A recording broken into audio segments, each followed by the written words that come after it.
السلام علیکم ورحمۃ اللہ وبرکاتہ۔ چھینک ایک ایسی چیز ہے جو ہماری زندگی میں سیکنڈوں بھر میں آتی ہے اور چلی بھی جاتی ہے، لیکن اصل مسئلہ یہ ہے کہ اس کی طرف ہمارا ذہن عام طور پر جاتا نہیں ہے کہ یہ کیا ہے، کیوں ہے۔ زیادہ سے زیادہ سائنسی تحقیقات ہمارے ذہن میں آ سکتی ہے کہ چھینک اس لیے آتی ہے کہ اس کی وجہ سے ہماری ناک میں جو جراثیم ہے، جو انفیکشن ہے وہ نکل جائے، ہمارا سینہ صاف ہو جائے، ہمارا ذہن بالکل کلیئر ہو جائے۔ اتنی ہی بات ہمارے ذہن میں ہوتی ہے۔ اسلامی اعتبار سے اس کے بارے میں کیا احکامات ہے، کیا تعلیمات ہے، اسلامی اعتبار سے اس کے فوائد کیا ہے، وہاں تک ہمارے ذہن کی رسائی عام طور پر ہو نہیں پاتی ہے۔ تو اس کے بارے میں پہلی بات تو آپ یہ سمجھ لیں کہ چھینک اللہ تبارک و تعالیٰ کی نعمتوں میں سے ایک بڑی نعمت ہے۔ عام طور پر جب کہ ہم بیمار نہیں ہوتے ہیں، ہم بالکل صحت مند ہوتے ہیں، بالکل اچھی کنڈیشن میں ہوتے ہیں، سردی زکام ہمیں نہیں ہوتی ہے، لیکن وہاں پر چھینک آ جاتی ہے تو سمجھ لیں کہ یہ اللہ تعالیٰ کی ایک نعمت ہے جو ابھی آپ کو ملی ہوئی ہے۔ حدیث مبارکہ ہے، سنن ترمذی کی ایک روایت ہے کہ نبی کریم صلی اللہ علیہ وسلم نے ارشاد فرمایا، چھینک اللہ تعالیٰ کی طرف سے ہے اور جمائی یہ شیطان کی طرف سے ہے۔ پھر اسی کے بعد ارشاد فرمایا کہ جب بھی تم کو چھینک آئے تو اس وقت اللہ تعالیٰ کی حمد بیان کرو۔ چھینک کو اللہ تعالیٰ پسند کرتا ہے اور جمائی کو پسند نہیں کرتا۔ اب آپ یہ بھی سمجھ لیں کہ چھینک کے سائنسی اعتبار کے علاوہ اور کیا فوائد ہے۔ چھینک آنے کی وجہ سے انسان کا جو دماغ ہے وہ دماغ بالکل صاف ہو جاتا ہے، انسان کے جسم میں ایک راحت ملتی ہے، ایک تازگی کی لہر اس میں اندر دوڑ جاتی ہے۔ دوسرا فائدہ یہ ہوتا ہے کہ چھینک آنے کے بعد دماغ اور جسم بالکل ہلکا پھلکا محسوس کرتا ہے۔ اسی کے ساتھ چھینک آنے کا ایک فائدہ یہ بھی ہے کہ طبیعت میں جو آپ کی سستی ہوتی ہے، کاہلی ہوتی ہے، ایک قسم کا جو بوجھ ہوتا ہے وہ بوجھ ختم ہو جاتا ہے اور آپ بالکل حشاش بشاش ہو جاتے ہو، اور اس کی وجہ سے آپ اپنے عبادتوں میں، ریاضتوں میں، اپنے کام دھندوں میں دل بھی لگا سکتے ہو۔ چوتھا فائدہ اس کا یہ ہوتا ہے کہ چھینک آنے کے بعد احادیث مبارکہ میں جو دعائیں پڑھنے کا اور جو دعائیں نبی کریم صلی اللہ علیہ وسلم نے ہمیں تعلیم دی ہے، ان کے اوپر عمل کرنے کی وجہ سے آپ کو اجر و ثواب بھی مل جاتا ہے۔ چھینک آنے کے وقت ایک خاص جو سنت ہوتی ہے، اس سنت کے اوپر عام طور پر لوگ عمل نہیں کرتے۔ سنت کیا ہے کہ جب بھی آپ کو چھینک آئے تو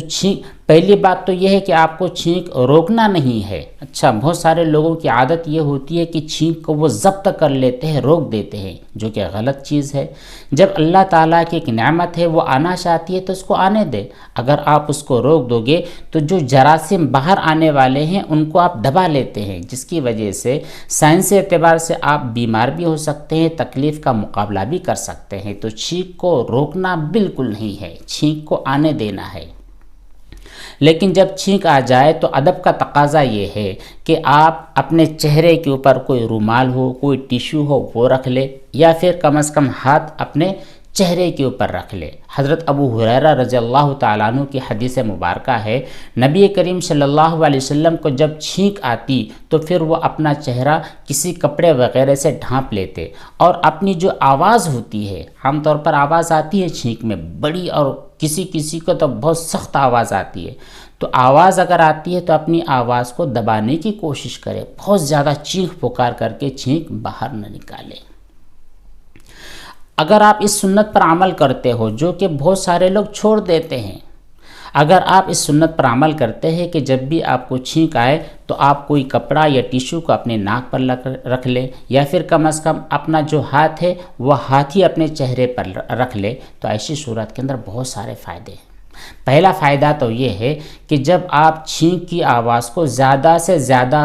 دبانے کی کوشش کرو گے تو آپ کی آواز میں چھینک کے وقت جو بیہودہ قسم کی آواز نکلتی ہے اس سے آپ بچ جاؤ گے، اور آپ کے ارد گرد جو لوگ بیٹھے ہوئے ہیں وہ اس کریہ آواز کو سن کر جو آپ سے نفرت کرنے والے ہیں وہ آپ سے نفرت نہیں کریں گے۔ دوسرا فائدہ اس کا یہ ہے کہ چھینک کے ساتھ منہ اور ناک میں سے جو رطوبت نکلتی ہے، جو گیلا پن نکلتا ہے، اور جو بلغم کا جو مادہ باہر نکلتا ہے، وہ ادھر ادھر کسی کے اوپر جائے گا نہیں، آپ کے کپڑے بھی ملوث نہیں ہوں گے، آپ کے کپڑوں کے اوپر بھی وہ گندگی نہیں بکھرے گی، بلکہ وہ کسی محفوظ جگہ میں، ٹیشو میں یا پھر رومال میں آ جائے گی اور آپ اس کو صاف کر سکتے ہیں۔ تیسرا فائدہ اس کا یہ ہوگا کہ آپ مان لیجئے کسی مجلس میں بیٹھے ہیں، آپ کے ارد گرد بہت سارے لوگ ہیں، یا آپ فیملی ممبرز کے ساتھ بیٹھے ہوئے ہیں، سبھی لوگ وہاں پر موجود ہیں، تو اگر آپ اس سنت پر عمل نہیں کرو گے، مطلب یہ ہے کہ اس رطوبت کو روکنے کی کوشش نہیں کرو گے، تو پھر وہ تمام لوگ ناگواری محسوس کریں گے، ان کے دلوں کو تکلیف ہوگی۔ چوتھا فائدہ یہ ہے کہ جب آپ اس رومال کو اپنے ناک پر رکھ لو گے، اپنی آواز کو دباؤ گے، تو آپ کے گھر میں جو بزرگ ہیں، آپ کے والدین ہیں یا پھر آپ کے بچے ہیں جو کہ سوئے ہوئے ہیں، آپ کی آواز دب جائے گی، پست ہو جائے گی، اور ان کے آرام میں اور راحت میں خلل نہیں ہوگا، ورنہ بچہ ڈر کے مارے اڑ بھی جاتا ہے۔ ٹھیک ہے، اگر آپ اس سنت پر عمل کرتے ہیں تو اتنے سارے فائدے حاصل ہوتے ہیں۔ اسی کے ساتھ ایک سنت اور بھی ہے، وہ سنت یہ ہے کہ جب بھی آپ کو چھینک آئے تو فوراً الحمدللہ کہے، بالکل آپ کو الحمدللہ کہنا ہے۔ حضرت ابو ہریرہ رضی اللہ تعالیٰ عنہ کی حدیث مبارکہ ہے کہ نبی کریم صلی اللہ علیہ وسلم نے ارشاد فرمایا، جب بھی تم میں سے کسی آدمی کو چھینک آئے تو وہ فوراً الحمدللہ کہے۔ الحمدللہ کہنے کا فائدہ کیا ہوگا؟ دیکھیے، شریعت کی کوئی بھی بات حکمت اور فائدے سے خالی نہیں ہوتی ہے، ہر چیز کے اندر فائدہ پوشیدہ ہے، بس یہ ہے کہ ہمیں ان ہیروں کو چننا ہے، حاصل کرنا ہے اور عمل کرنا ہے۔ تو الحمدللہ کہنا یہ بھی ایک سنت ہے، اور اس کا فائدہ یہ ہے کہ آپ دیکھو گے کہ جب آپ کو چھینک آتی ہے تو اس چھینک کے دوران کچھ سیکنڈ کے لیے آپ کی سانس رک جاتی ہے، بند ہو جاتی ہے، لیکن جیسے ہی چھینک خارج ہوئی ہے، جیسے ہی چھینک نکل گئی ہے، آپ نشاط میں آ چکے ہو، آپ کے اندر سے جو جراثیم وغیرہ تھے وہ باہر نکل چکے ہیں، تو پھر آپ کی سانس دوبارہ شروع ہو چکی ہے۔ تو یہاں پر اللہ کا شکر ادا کرنا ہے کہ اللہ، آپ نے اس چھینک کے ذریعے میری ناک میں جتنے جراثیم تھے ان کو باہر نکال دیا، ورنہ جراثیم کو باہر نکلوانے کے لیے لوگوں کو لاکھوں کروڑوں روپے خرچ کرنا پڑتے ہیں، یہاں تو فری آف کاسٹ اللہ تعالیٰ نے ہمارے اندر کے جراثیم کو باہر نکال دیا ہے، بغیر کسی محنت کے ہماری طبیعت میں ایک نشاط پیدا ہو چکا ہے۔ تو ظاہر سی بات ہے، اللہ کی جو اتنی بڑی نعمت ہمیں آج اور ابھی ملی ہے تو اس کا شکر ادا کرنا بنتا ہے، تو شکر ادا کیا جائے گا الحمدللہ کہہ کے۔ اچھا، یہاں پر کچھ مسائل بھی ہیں، ان مسائل کو بھی یاد رکھنا ضروری ہوتا ہے۔ نمبر ایک مسئلہ یہ ہوتا ہے کہ چھینک آنے کے بعد آپ کو الحمدللہ کہنا ہے، لیکن الحمدللہ کہنے کے وقت بھی دیکھیں کہ آپ کے آس پاس جو لوگ بیٹھے ہوئے ہیں کچھ کام میں تو مشغول نہیں ہے، آپ کا کوئی دوست ہے یا آپ کی بیوی ہے یا آپ کے شوہر ہے، وہ نماز میں مشغول تو نہیں ہے یا کھانے پینے میں مشغول تو نہیں ہے۔ اگر مشغول ہے تو اس وقت آپ کو بالکل آہستہ آواز سے الحمدللہ کہنا ہے۔ بھائی اب الحمدللہ کہہ رہے ہیں، اللہ تعالیٰ کی تعریف کر رہے ہیں، کوئی جرم تھوڑی نہ ہے، لیکن وہاں پر بھی شریعت نے آپ کو تعلیم دی ہے کہ اگر آپ دیکھ رہے ہو کہ سب لوگ بزی ہے، اپنے اپنے کاروبار میں، اپنے اپنے کاموں میں مشغول ہے، تو زور سے آپ الحمدللہ نہ کہیں۔ اس کی وجہ یہ ہے کہ اگر آپ الحمدللہ کہو گے تو سامنے والے کو آپ کا جواب بھی تو دینا ہے۔ اگر سب لوگ بالکل فری ہے، بیٹھے ہوئے ہیں، تو آپ زور سے الحمدللہ کہیں کہ انہیں آپ کا الحمدللہ کہنے کا جواب وہ آرام سے دے سکیں گے اور وہ ڈسٹربنس میں نہیں رہیں گے۔ تو اگر سب لوگ بالکل فری ہے تو آپ زور سے الحمدللہ کہیں، اور اگر سب لوگ بزی ہے تو بالکل اطمینان سے الحمدللہ کہیں اور دوسروں کو جواب دینے پر مجبور نہ کرے، بڑا مسئلہ ہے۔ دوسرا مسئلہ یہ ہے کہ اگر آپ کو نماز کے اندر چھینک آ جاتی ہے، نماز پڑھ رہے ہیں، آپ رکوع میں ہیں، سجدے میں ہیں یا پھر قرات کر رہے ہیں، ایسی صورت میں اگر آپ کو چھینک آتی ہے تو پھر آپ کو الحمدللہ نہیں کہنا ہے، بلکہ اپنی نماز کی طرف جو بھی آپ رکن میں ہے اسی رکن میں آپ کو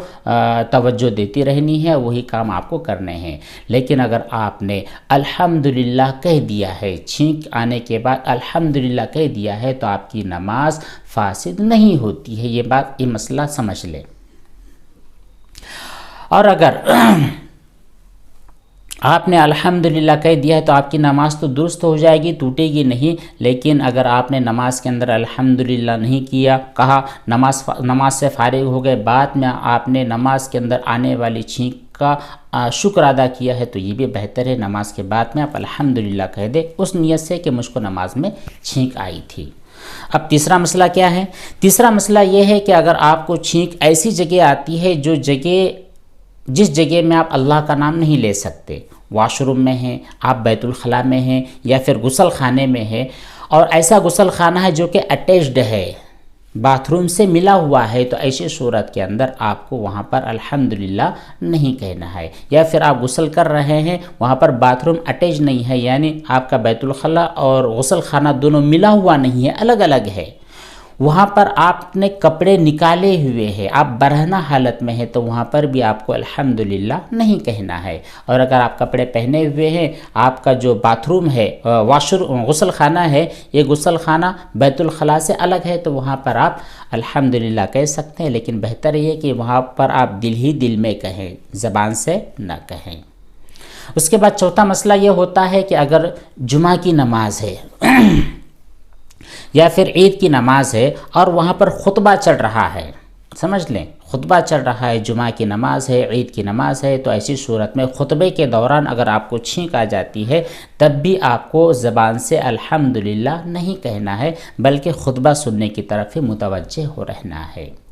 یہ تو ہو گئی سنتیں ان لوگوں کے لیے جن کو چھینک آ رہی ہے، لیکن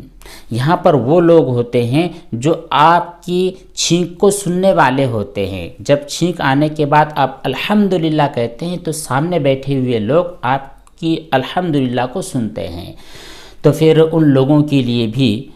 سنت طریقہ یہ ہے کہ جب آپ الحمدللہ کہیں تو سننے والے لوگ یرحمک اللہ کہیں، ٹھیک ہے، اللہ تعالیٰ آپ پر رحم کرے۔ اچھا، یہاں پر بھی سمجھے یہ کہ صرف آپ کو الحمدللہ کہنا ہے، بہت سارے لوگ الگ الگ الفاظ بڑھاتے چلے جاتے ہیں، جو سنت میں ثابت ہے وہی الفاظ آپ کو ادا کرنے ہیں، الحمدللہ کہے، الحمدللہ علی کل حال کہے، چل جائے گا۔ لیکن جو بندہ چھینک کا جواب دیتا ہے اس کے لیے ضروری ہوتا ہے، یا بلکہ اس کے لیے چاہیے کہ اس چھینک والے کا جواب دے، یرحمک اللہ کہے، یہ ہے دینی تعلیم۔ اسی کے ساتھ چھینک کا جواب دینا یہ ایک مسلمان کا حق ہوتا ہے نا، شریعت میں بتلایا گیا ہے کہ بہت سارے حقوق ہے جو تمہارے بھائیوں پر ہے، تو اسی میں سے ایک حق یہ ہے کہ جب کسی چھینکنے والے کو چھینک آتی ہے تو جواب دینے والے کے اوپر ضروری ہو جاتا ہے، یا کہ اس کا حق ہوتا ہے کہ اپنے بھائی کو دعا دے اور یرحمک اللہ کہے۔ اچھا، یرحمک اللہ کہنے کی وجہ سے بڑا فائدہ ہے۔ فائدہ یہ ہے کہ جب وہ سامنے والا بندہ آپ کی چھینک کا جواب دے گا، یعنی آپ کو دعا دے گا، تو آپ کے دل میں اس کے لیے رحمت جاگ جائے گی، محبت جاگ جائے گی کہ فلاں بھائی نے میری چھینک کا جواب دیا ہے، میں نے الحمدللہ کہا، اس نے میری چھینک کا جواب دیتے ہوئے یرحمک اللہ کہا ہے، تو اللہ تبارک و تعالیٰ اس کی وجہ سے آپ کے دلوں کے اندر محبت پیدا کریں گے، ایک دوسرے سے جو نفرت ہے اس نفرت کو ختم فرما دیں گے۔ یہ جو چھینک آنا ہے، چھینک کے بعد اس کا جواب دینا ہے، جو ترتیبات بیان کی گئی ہے، ان ترتیبات کے اوپر عمل کرنے کا بہت زیادہ فائدہ ہے۔ اچھا، اگر آپ چھینک کا جواب دے رہے ہو تو وہاں پر بھی بہت سارے مسائل ہیں جن کو سمجھ لینا ضروری ہے۔ اگر مان لیجئے مجھ کو چھینک آ رہی ہے تو آپ کسی اور کام میں مشغول ہے، مان لیجئے آپ کھانا کھانے میں مشغول ہے، آپ فلاں کام کے اندر مشغول ہے، آپ میری چھینک کا جواب نہیں دے سکتے تو آپ پر کوئی گناہ نہیں ہے۔ ہاں، اگر آپ بالکل فری ہے، میری چھینک آنے کے بعد جب میں نے الحمدللہ کہا ہے، اس کا جواب دینے کے لیے بالکل آزاد ہے، تو اس وقت اگر آپ چھینک کا جواب دیتے ہیں تو بہت اچھی بات ہے، آپ کو جبر نہیں کیا جائے گا کہ ہر حال میں آپ کو میری چھینک کا جواب دینا ہی پڑے گا۔ اسی کے ساتھ ایک مسئلہ یہ بھی ہے کہ بعض مرتبہ ہم کو ایک ہی بات دے رہے کنٹینیو چھینک آتی چلی جاتی ہے، تو ایسی صورت کے اندر پہلی مرتبہ آپ کو چھینک آئی، آپ نے الحمدللہ کہا، سننے والے نے ایک مرتبہ یرحمک اللہ کہہ دیا تو بس کوئی مسئلہ نہیں، اس کے بعد اور دوبارہ آتی ہے، پھر تیسری مرتبہ آتی ہے، تو ایسی صورت کے اندر جواب آپ ہر مرتبہ دیتے ہیں، ہر مرتبہ الحمدللہ، ہر مرتبہ یرحمک اللہ، اور اس طرح کے جو اذکار ہیں آپ ہر مرتبہ کر دیتے ہیں تو کافی ہے، لیکن ایک مرتبہ بھی کہہ دیا ہے تو بس مسئلہ ختم ہو چکا ہے۔ تیسرا مسئلہ یہ ہے کہ اگر آپ کو کسی مجلس کے اندر چھینک آتی ہے جہاں کا سارے لوگ بیٹھے ہوئے تھے، تو وہاں پر ایک آدمی نے چھینکی، الحمدللہ کہا، اور پورے مجمع میں سے اگر ایک آدمی نے بھی یرحمک اللہ کہہ دیا تو پورے مجمع کی طرف سے کافی ہو جائے گا۔ ہر آدمی کو آپ کی چھینک کا جواب دینا ضروری نہیں ہوگا۔ اگر کوئی غیر مسلم ہے جس کو چھینک آ گئی اور اس نے الحمدللہ کہہ بھی دیا، تو اب آپ کو جواب کیا دینا ہے؟ جبکہ وہ آدمی غیر مسلم آدمی آپ کو سلام کرتا ہے تو سلام کا جواب آپ وعلیکم السلام نہیں دے سکتے، بلکہ وہاں پر یہدیکم اللہ کہتے ہیں۔ تو اگر اس نے الحمدللہ کہا ہے تو ایسے جواب میں آپ اس کو یہدیکم اللہ کہہ کر جواب دیں۔ پانچواں مسئلہ یہ ہے کہ اگر کسی شخص کو چھینک آئے اور وہ الحمدللہ بھی کہے اور دوسرا شخص جو کہ نماز میں تھا اور وہ آپ کی چھینک کے بعد آپ نے جو الحمدللہ کہا ہے اس کو سن بھی لے، تو اس کے لیے واجب نہیں ہے کہ آپ کا جواب دے۔ اس کے لیے ضروری ہے کہ اپنی نماز جو چل رہی ہے اسی کے اوپر وہ فوکس کرتے رہے۔ اگر اس نے آپ کی نماز کا جواب دے دیا تو اس بندے کی نماز فاسد ہو جاتی ہے، ٹوٹ جاتی ہے۔ اسی کے ساتھ اگر کوئی آدمی بیت الخلاء میں ہے، غسل خانے میں ہے، اور وہ آدمی آپ کی چھینک کو سنتا ہے، آپ کی چھینک کے بعد آپ الحمدللہ کہتے اس کو بھی سنتا ہے، تو اس کے لیے واش روم میں بیت الخلاء میں رہتے ہوئے جواب دینا جائز نہیں ہے۔ اسی طرح جمعہ ہے یا پھر جمعہ ہے یا پھر عیدین ہے، وہاں کا خطبہ چل رہا ہے اور پھر کسی آدمی کو چھینک آ جائے تو ظاہر سی بات ہے چھینکنے والے کے لیے بھی جائز نہیں ہوتا ہے کہ وہ الحمدللہ کہے۔ تو ایسی صورت میں اگر آپ نے الحمدللہ کہہ دیا تو اس کے لیے ضروری نہیں ہے کہ وہ آپ کی چھینک کا جواب دے، بلکہ اس کے لیے یہ ضروری ہے کہ وہ آپ کی چھینک کا جواب نہ دے اور خطبہ سننے کی طرف متوجہ رہے۔ یہ تھی اللہ تعالیٰ کی نعمت یعنی چھینک، اس کا فائدہ، اس کی حکمتیں، اور اس کے بعد میں جو اذکار ہوتے ہیں ان اذکار کی تعلیمات جو نبی کریم صلی اللہ علیہ وسلم کی طرف سے ہمیں ملی ہے، اگر ہم ان کو خوب اچھی طرح سمجھ لیں، اسی کو ہم اپنا لیں اور اسی کے مطابق زندگی کو گزارتے رہیں، تو انشاءاللہ اس کی وجہ سے ہمارے گناہ معاف ہوتے ہیں، اس کی وجہ سے لوگوں کے دلوں میں محبتیں پیدا ہوتی ہیں، اس کی وجہ سے آپ اللہ تعالیٰ کی نعمتوں کا شکر ادا کرنے والے بن جاتے ہیں، جبکہ قرآن کریم میں کہا گیا ہے کہ لئن شکرتم لأزیدنکم، اگر تم میری نعمتوں کا شکر ادا کرو گے تو میں ان نعمتوں کا اضافہ کر دوں گا اور زیادہ نعمتیں دوں گا۔ تو ایک چھوٹی سی نعمت آپ کو ملی ہے جس کی وجہ سے آپ کی ناک کے جراثیم باہر نکل گئے ہیں، ناک کے بیکٹیریاز باہر نکل گئے ہیں، تو اب اللہ تعالیٰ اس نعمت پر شکر ادا کرنے کی وجہ سے اور زیادہ بیکٹیریاز کو باہر نکال دے گا۔ یہ تو ظاہری اور جسمانی بیکٹیریاز تھے، جو آپ کی روحانی بیکٹیریاز ہیں، جو جراثیم ہیں، گناہوں کی جراثیم ہیں، اللہ تعالیٰ اس کی برکت سے انہیں بھی باہر نکال دے گا۔ تو یہ تمام باتیں ہیں، دعا کرے کہ اللہ تبارک و تعالی ہمیں ان تمام نیک احکامات اور ہدایات پر عمل کرنے کی توفیق بخشے۔ السلام علیکم ورحمۃ اللہ وبرکاتہ۔